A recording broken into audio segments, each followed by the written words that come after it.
La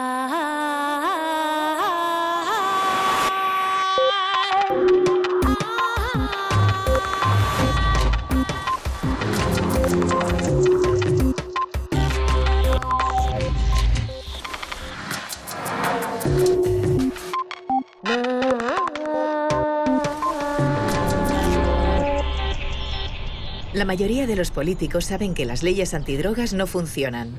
David Nutt.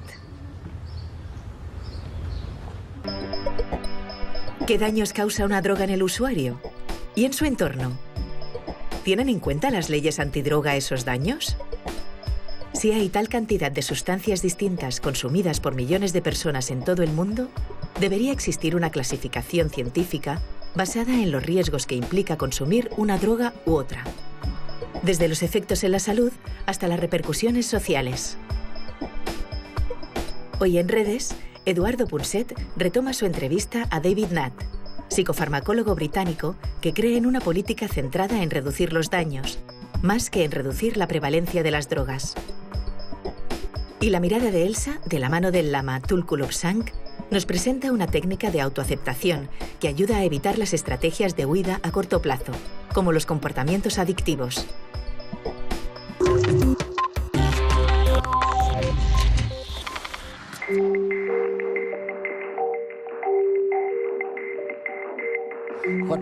¿Qué novedades hay, David, si es que hay alguna, en el tema de las drogas? ¿Qué drogas deberían estar prohibidas y cuáles no? Imagino que estáis pensando en algo que realmente le explique a la gente los peligros y los beneficios de las drogas. Exactamente, es lo que me preocupa ahora mismo. Conseguir un equilibrio entre los beneficios y los peligros de las drogas. Hasta ahora, para la mayoría de las drogas, solo nos hemos centrado en los peligros. Así es. Y si suponían algún peligro, pues sencillamente debíamos prohibirlas, provocando así dos consecuencias. Por un lado, ha hecho que la gente buscara drogas alternativas para sortear la ley, algunas de las cuales son más peligrosas. Así que el problema a veces se ha agravado. Por otro lado, se ha obstaculizado la investigación. Voy a darte un ejemplo. A ver. Cuando se descubrió el LSD en la década de los 50, se utilizaba mucho para ayudar a comprender cómo funcionaba el cerebro y para ayudar a tratar a los enfermos de cáncer terminal. Y entonces los jóvenes empiezan a consumirlo, se produce un cambio social, el gobierno lo prohíbe y se paraliza la investigación. Así que durante 50 años no ha habido investigación sobre ese tipo de droga, si bien estamos convencidos de que permitiendo su estudio, podríamos responder a una de las preguntas más importantes sobre el funcionamiento de las drogas en el cerebro, sobre cómo estas drogas cambian la conciencia. Y hoy, respecto al LSD, hemos llegado a un punto en que estamos seguros de que deberíamos situarlo por debajo de la frontera, digamos, de lo peligroso. Es verdad, pero conseguir que un gobierno acepte esto es muy difícil. Es cierto. Una vez ilegalizan una droga, la mayoría de los gobiernos piensan que cualquier cambio de legislación es una señal de debilidad. Deja de ser un argumento científico y se convierte en un tema moral o político. Y a los políticos les cuesta mucho admitir que se equivocaron. Es verdad, es verdad. Veamos, para que nuestra audiencia lo entienda, vayamos un poco más al fondo de la cuestión. ¿Cuál es la clasificación tradicional de las drogas aceptada por el gobierno o por los políticos aquí, en el Reino Unido? Si no me equivoco, tenéis algo así como A, B y C. Eso es. ¿Qué incluirías en A? En la A tenemos drogas muy perjudiciales como la heroína, la cocaína, pero también tenemos drogas no perjudiciales como el LSD y las setas alucinógenas. Así que en el Reino Unido la legislación sobre drogas no se ajusta nada a los conocimientos científicos. Se supone que las drogas de clase A son las más peligrosas, las de clase B peligrosas y las del grupo C son menos dañinas, pero por razones políticas en nuestro país están bastante mezcladas. No hay relación. Nuestra investigación pone de manifiesto que en el Reino Unido no hay relación entre la clasificación de las drogas y los daños que provocan. ¿Podemos calcular los daños que causan las drogas? Podemos, pero es una ecuación complicada. Hemos identificado 16 formas distintas en que las drogas pueden perjudicar a la sociedad. 9 son daños infligidos al consumidor de drogas y 7 afectan a la sociedad. De modo que para cualquier droga hay que estudiar 16 grupos de datos distintos. Es bastante complejo. No todas las drogas son igual de dañinas. ¿Se pueden ordenar las drogas más consumidas, legales e ilegales, de mayor a menor perjuicio, con criterios objetivos? Es lo que David Nutt ha intentado junto a un importante panel de expertos procedentes de numerosas disciplinas. Definieron una serie de daños. Unos eran daños para el propio consumidor, como la mortalidad, las lesiones físicas, la dependencia o los trastornos mentales. Y otros, los daños infligidos a la sociedad en general, desde lesiones a personas del entorno hasta el impacto en la familia, el daño medioambiental o el efecto en la economía de los estados. Analizaron cada uno de los daños para cada una de las drogas y aplicaron una técnica matemática desarrollada para la toma de decisiones complejas. Consiguieron así una clasificación en una escala de daño global de 0 a 100 en un grupo de 20 drogas legales e ilegales. Si nos fijamos en las drogas más dañinas para el propio consumidor, nos encontraremos a la cabeza con la cocaína para fumar o crack, la heroína, la metanfetamina y el alcohol. Y si sumamos los daños que causa cada droga a la sociedad en general, veremos la clasificación según el daño global, donde el alcohol supera a todas, seguido de la heroína y el crack.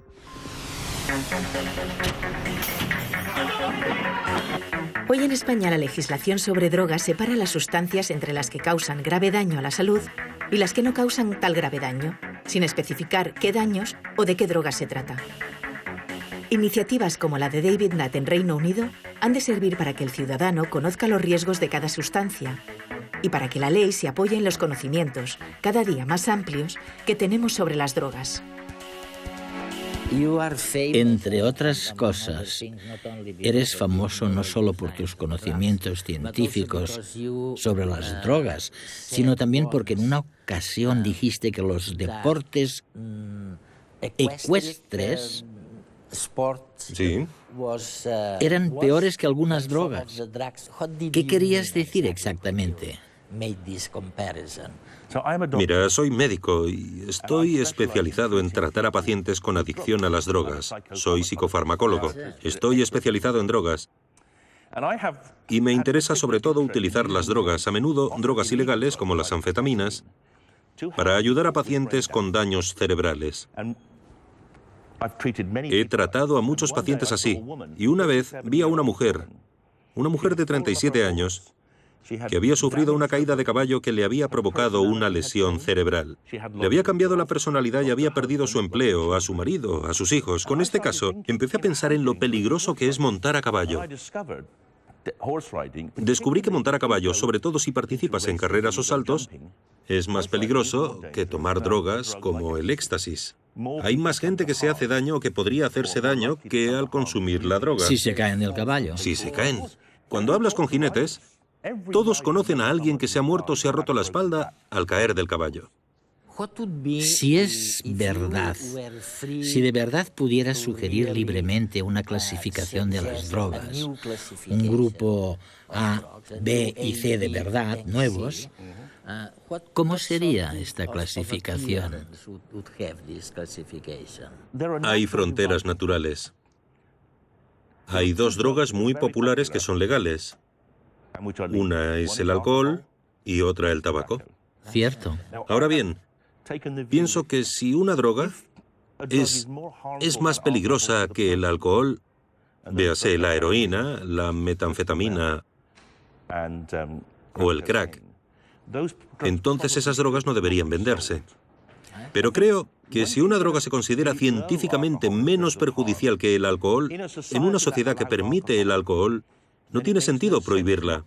No tiene sentido prohibir ciertas drogas que son más seguras que el alcohol. Sabemos que muchas personas recurren al alcohol cuando no tienen alternativa. Y ahora que el cannabis es legal en Estados Unidos, creo que también en España, con los clubes del cannabis, vemos que la gente se pasa del alcohol al cannabis, que es más seguro. Por eso yo consideraría que la frontera entre las drogas legales e ilegales debería ser el alcohol. Y luego regularía las drogas menos nocivas que el alcohol, un poco la sazón de los coffee shops holandeses o de los clubes del cannabis españoles. Es decir, con el acceso regulado, pero sin libre mercado, ni publicidad, ni exportación comercial. Lo has comentado ya un par de veces. Según tú, hemos sido injustos con el cannabis. ¿Es cierto esto? Sí, por supuesto. Y la historia es fascinante. A la mayoría de gobiernos no les interesaba controlar el cannabis, pero cuando en Estados Unidos se abolió la ley seca, había un gran contingente de policías que podían quedarse en el paro. Por eso el jefe de la agencia antidrogas decidió convertir el cannabis en una droga peligrosa que había que perseguir.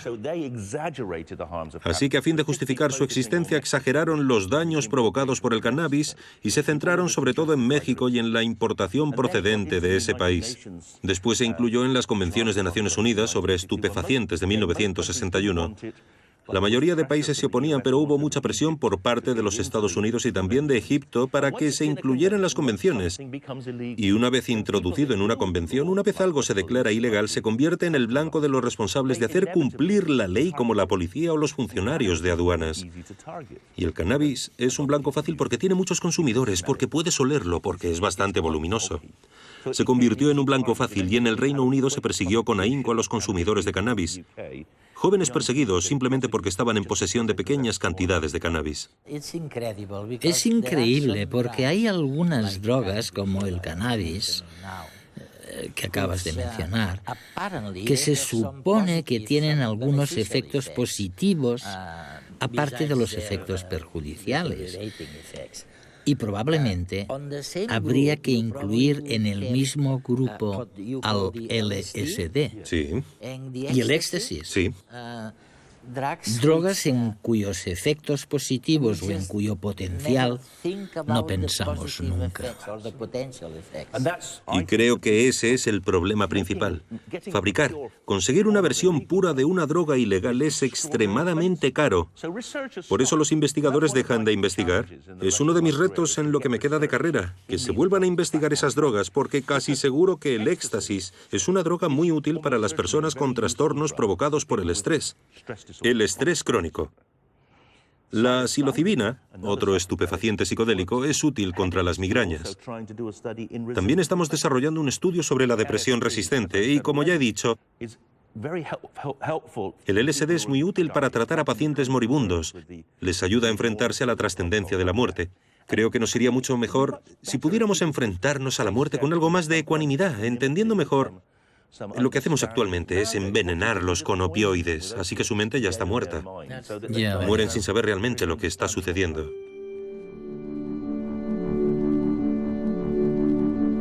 En las próximas décadas veremos la irrupción de nuevos fármacos que ayudarán a minimizar el efecto de determinadas drogas o por lo menos a combatir la adicción.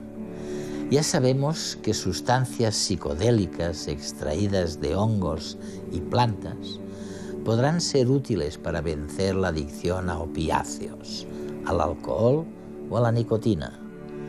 Pero, por otro lado, se desarrollarán sustancias que, consumidas junto con las bebidas alcohólicas, permitirán limitar los efectos del alcohol, evitar el tambaleo y dejar únicamente los efectos relajantes y placenteros.